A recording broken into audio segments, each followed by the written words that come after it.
Hello friends and enemies. Welcome to or back to Happy For Now. It's me Isabel here with a Netgalley Check In. So I want to kind of do these maybe twice a year. I'm not sure yet what our rhythm will be or how I want to handle this. So if you have thoughts or feelings on how I should do this, let me know down below.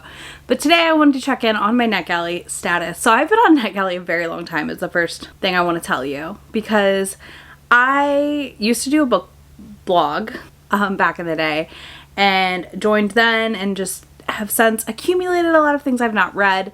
Again, it's not terrible. I'm at like 100-ish unread arcs, give or take, I believe. My current feedback rating is at 67%. I would like to fix that, first of all. And I keep saying that every year that I'm gonna fix it, and then I don't follow through. So I'm like, if I make it a video project or a check-in or something where I have some sort of accountability, the ADHD brain may kick in into the like, well, you can do this part. Maybe. Maybe. We'll hold out hope, okay? So, I just wanted to give you like what has happened for 2023 so far. I have 27 arcs for 2023 currently. I've read 12 of them, which means I have 16 left. I will caveat, one of them is a duplicate. I got an audio of an arc I got. So when I listen to it, I will knock out an extra thing because I'll review the ebook as well. So yeah, I've read 12 of my books, which means I only have 16 left, which is like not terrible. Like 2023 is almost over. And like, if we take out the month of September, that's only 6 books a month. I think I can do that. I think I can do that. So I'm hoping, obviously, to read everything I have left for 2023.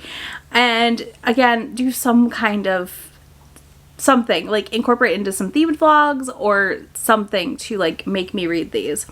But I thought I'd take you through all of the arcs I have left for 2023 and talk about them real quick here. And then, you know, like I said, we'll talk about the 2 2024 arcs I already have. And then just kind of talk about how I'm gonna maybe get caught up in some goals. So first up for 2023, we are gonna go in reverse order of the ones that come out the latest to the ones that are already out. For Never and Always by Helena Greer, I have this arc. I also have her Seasons of Love arc. So I may just do, I have a couple of these that are like new to me authors. Maybe we'll do like a new to me vlog. I don't know. We'll see. This one is a second chance romance between two friends. They kind of like drifted apart, issues like broke up, something like that. I think that sounds really good. It's casually queer. I've got a soft spot for that. We have Do Your Worst by Rosie Dannon. This comes out in November, and this is an occultist expert and a like shamed archaeologist. It is an enemies with benefits to lovers romance, and I love an enemies to benefits. Then we have Hunt on Dark Waters by Katie Robert. This is her newest series from Berkeley. This is a pirate romance. I'm not a pirate girl, but I'm curious enough that I want to try. Then we have Stars in Your Eyes by Case and Calendar. This is Case's adult debut and a Hollywood celebrity romance. I have an arc from Libro FM of the audio, so this is one that I should get done in September, well before it comes out. Then I have The Hurricane Wars. This is the newest Raylo coming out, and I'm really excited for it. This one is a romance fantasy, which I am like very excited for. When people heard this one was getting picked up and like switched up to be published, they were ecstatic and also livid, because apparently it's a lot of people's favorite fic. So I'm very, very curious. Then I have Duke Starts a Scandal. This is a Sophie Jordan historical. I really should honestly read this soon. I have a couple other books in this series, The Duke Hunt, to read, so maybe I need to get to them ASAP and like clear some of those off of my TBR. Then we have Kiss and Spell by Celestine Martin, which I do have plans to read for a vlog in October, which I'll be starting in September probably, where I read some witchy books. So that one is definitely going to get read. I also have Time to Shine, which is a hockey romance.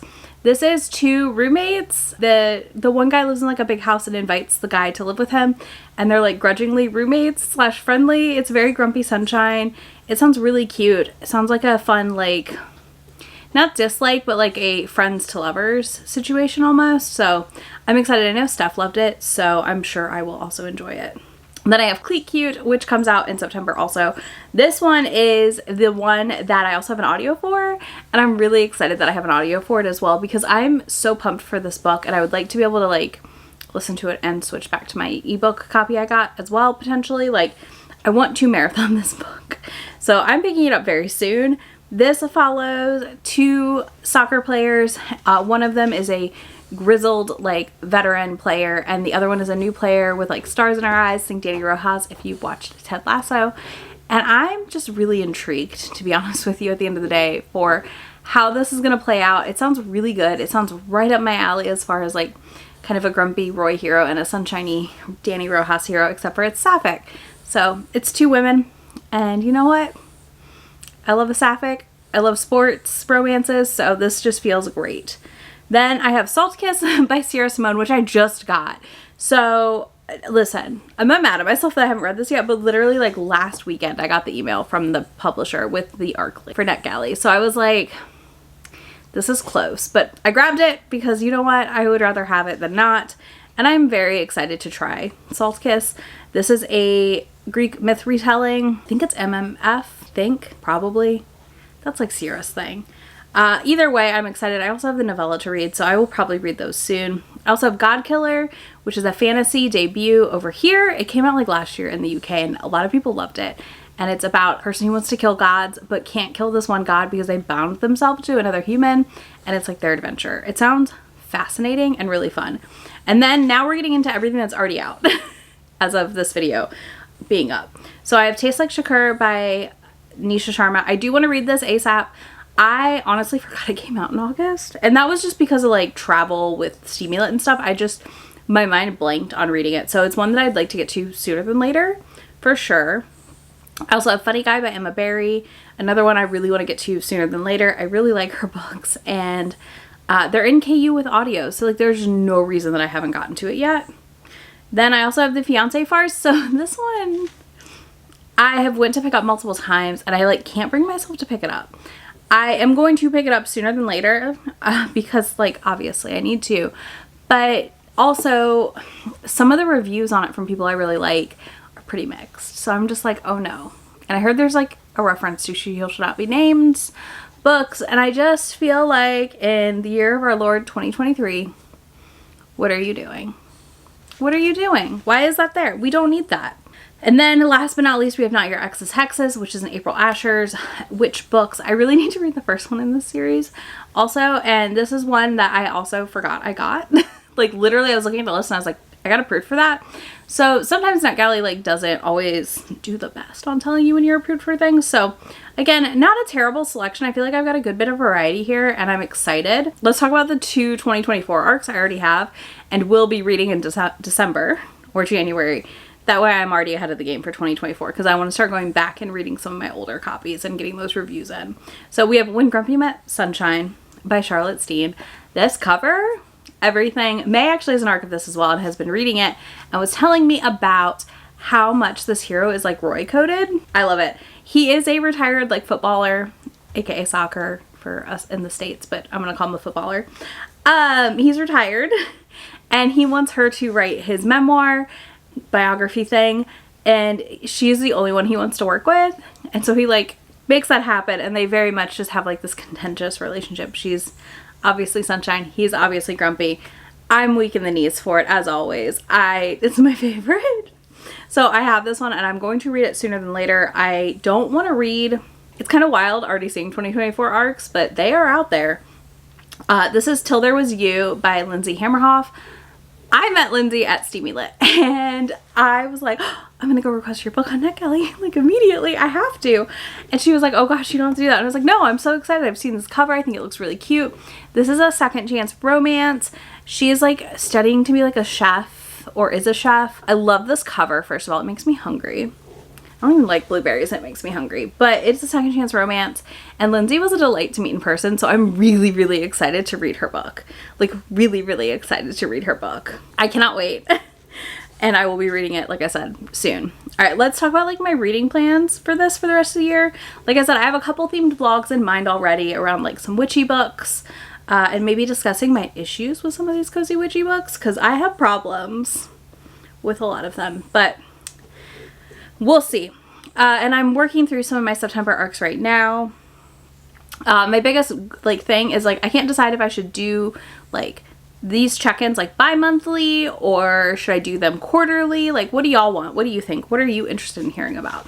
One thing we need to discuss as well with my Netgalley, you're going to notice in these updates, one thing that I don't love is I don't read a ton of authors of color via arc.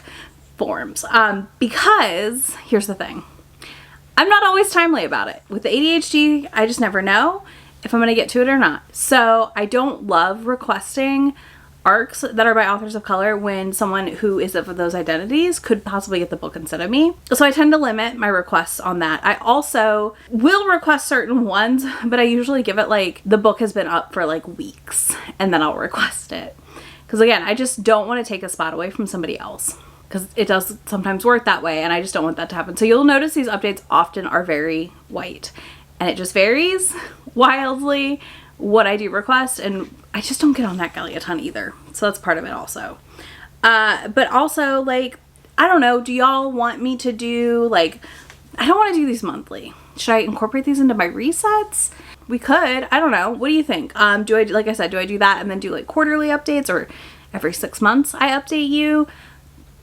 I'm curious. Yes, this does probably mean you will get a vlog in December or sometime where it's just me panic reading the rest of my 2023 arcs because I'll be like, oh shit, I didn't do this goal. Because I really am determined to leave this year with no books on my TBR that were published this year as an arc.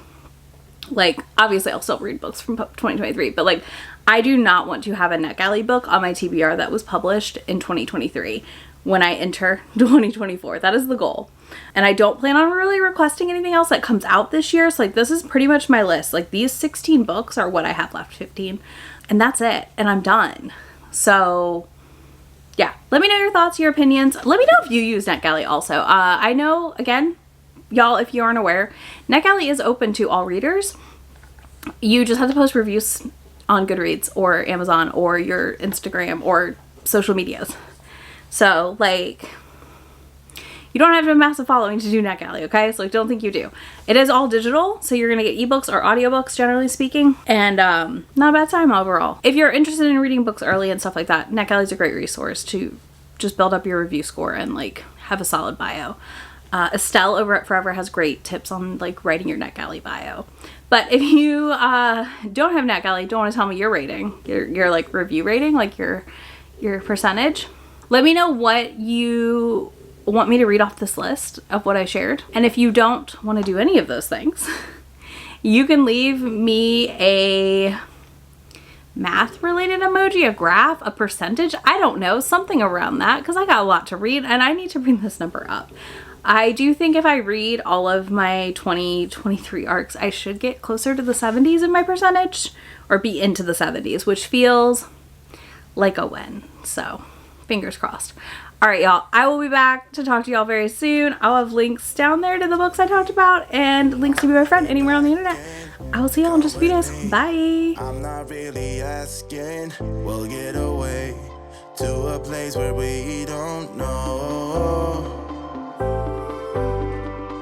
About to see the world in action, what we can be, life with no distractions. We'll get away. This is what we wait.